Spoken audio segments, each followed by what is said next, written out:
I am very happy. मुझे जो भी मिला है मैं बहुत खुश हूँ। और कोई एक ब्लॉकबस्टर फिल्म का सीक्वल आता है तो उसकी बहुत एक्सपेक्टेशन लोगों की जुड़ी होती है, और वो भी 22-23 साल बाद आ रहा है। किसी के भी जैसा साउंड करने की कोशिश करते हैं तो आपकी कोई जगह बनती नहीं है। Hi, this is Javed Ali and you are watching me on IWM Buzz.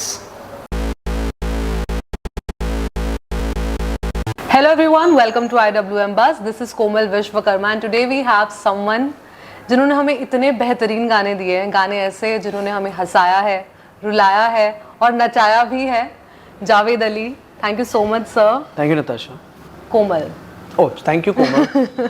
It's cut हो जाएगा। हाँ, it's a pleasure having you here sir.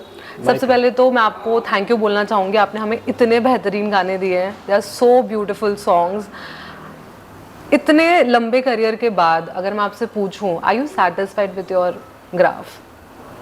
माशाल्लाह मैं बहुत सेटिस्फाइड हूँ। और मुझे जो भी मिला है वो बहुत, उसमें लोगों का बहुत सारा प्यार मिला है। और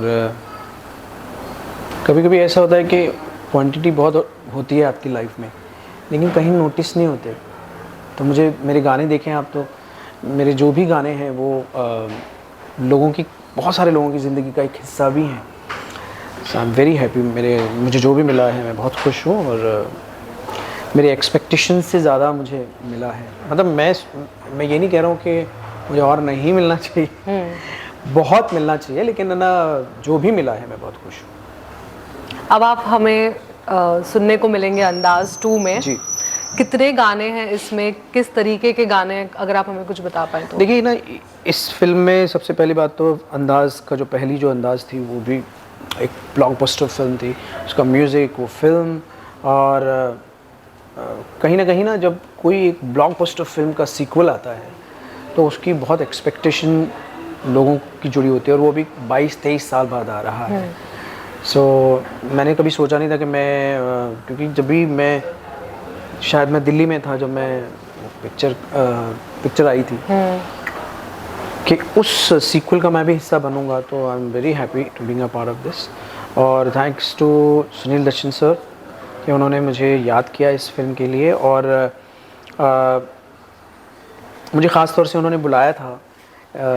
ये सबसे पहले मैंने ये गाना गाया था, कितनी प्यारी सी, जो अभी लास्ट वीक रिलीज़ हुई है। तो वो गाना जो मैं गाया, तो गाना गाने के बाद में पता नहीं उनको क्या महसूस हुआ। उन्होंने कहा कि ना एक और गाना है Javed, I wanted to try that song also from you. तो वो गाना था यू आर ब्यूटिफुल, जो नेक्स्ट गाना है। तो इस तरह से मैंने इस फिल्म में 2 गाने गाए हैं, और शायद मैंने ही 2 गाने गाए हैं, बाकी सब तो बहुत अच्छा लगा।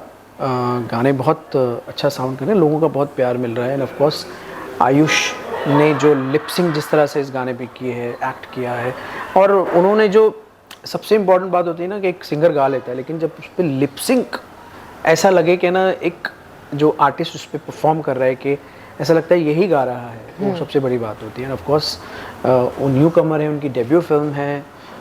तीनों स्टार जितने भी हैं, आयुष, नताशा और आकाशा, बहुत ही प्रॉमिसिंग लग रहे हैं। और मेरे बहुत सारे best wishes. Sir, I am not demeaning any singer, I will never do that, but अभी ना ऐसा एक दौर चल रहा है जहाँ पर है ना हम सेम सिंगर्स की आवाज़ें रेपिटेटिवली सुन रहे हैं हर फिल्म में। तो ऐसा लग रहा है दैट वो ऑथेंटिसिटी मिस हो रही है। What are your thoughts on it?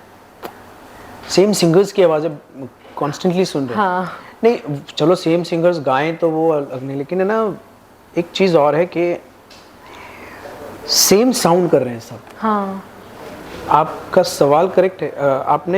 आप पूछना क्या चाहते हैं कि everybody is sounding similar? Yes, almost same voices है, सेम टेक्सचर सुनने को मिल रहा है। आई थिंक ना मैं ऐसा मानता हूँ कि अगर आप किसी के भी जैसा साउंड करने की कोशिश करते हैं तो आपकी कोई जगह बनती नहीं है।